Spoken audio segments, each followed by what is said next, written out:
ድላም ተንሳተ ብዬ ነው እውነት ጠፋውላቸው በቃ ከሁሉም ሰው። ማርታ ጎይቶም ድንገተኛ ህመም ገጠማት።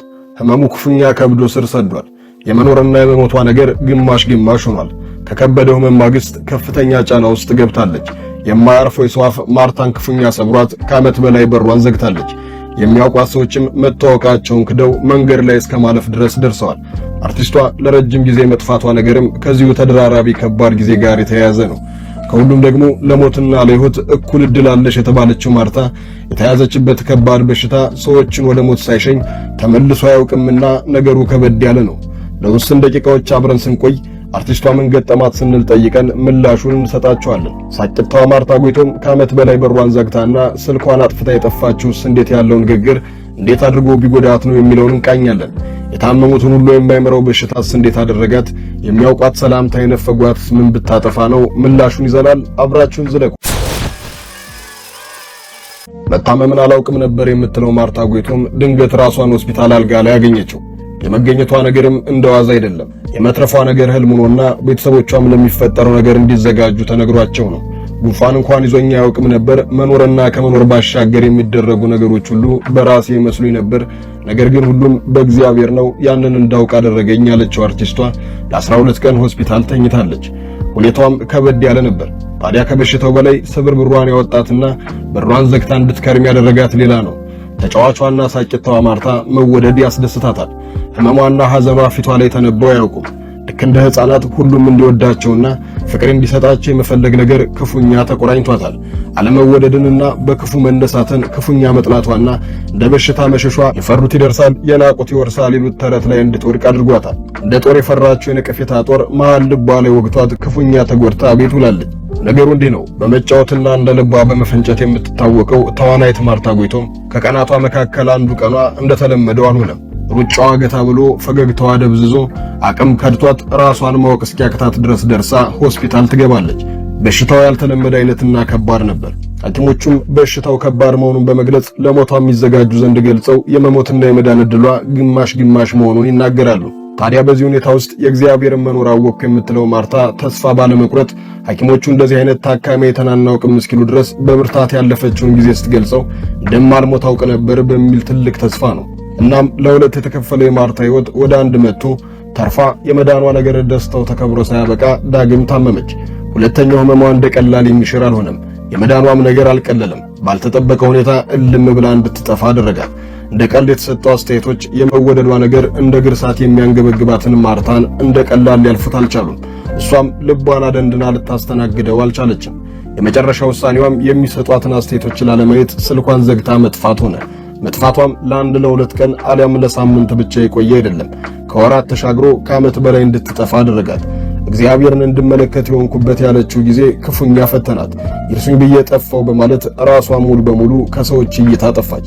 ከከበዳትና ልትቋቋመው ካልቻለችው አስተያየቶች አንደኛው የሰውነቷን ለውጥ ተከትሎ የተደረገ ንግግር ነበር። ታዲያ ከከባዱ ህመም ያገገመችው ማርታ የሰውነቷ ውፍረት ጨምሮ ነበርና በዛ ምክንያት የተሰጣት አስተያየትና የሰነበተችበት እውነት ክፉኛ መለያየቱን ልትቋቋመው አልቻለችም ነበር።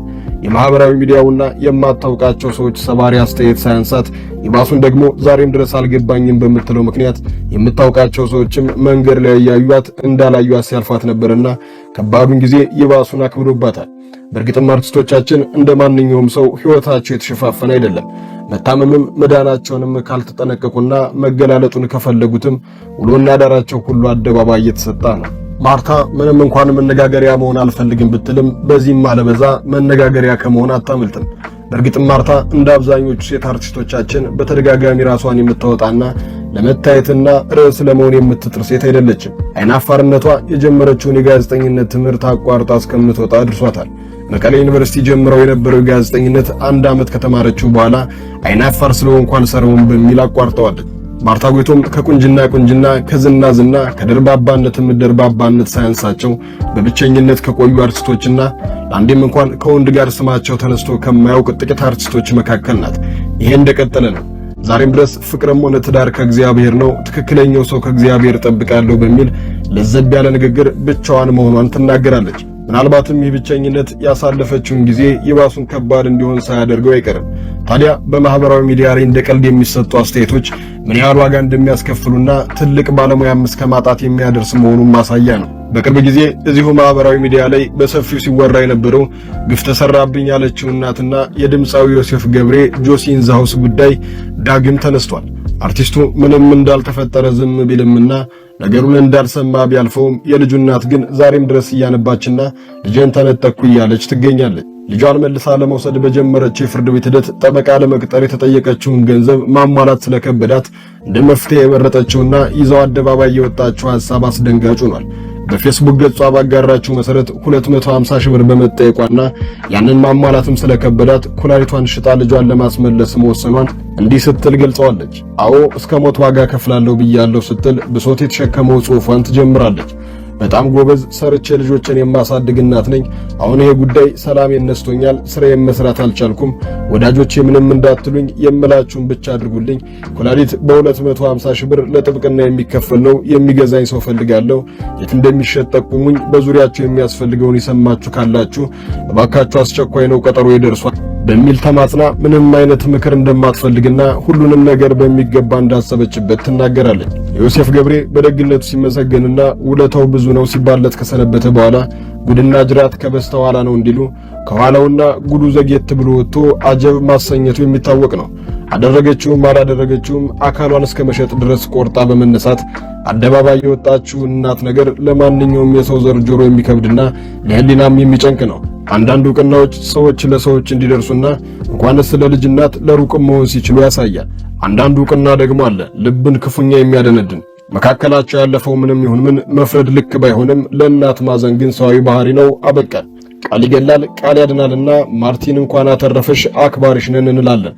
እናንተም ስሜታችሁን በኮሜንት ቪዲዮውን ላይክ ቻናሉን ሰብስክራይብ በማድረግ ቤተሰብ ይሁኑ።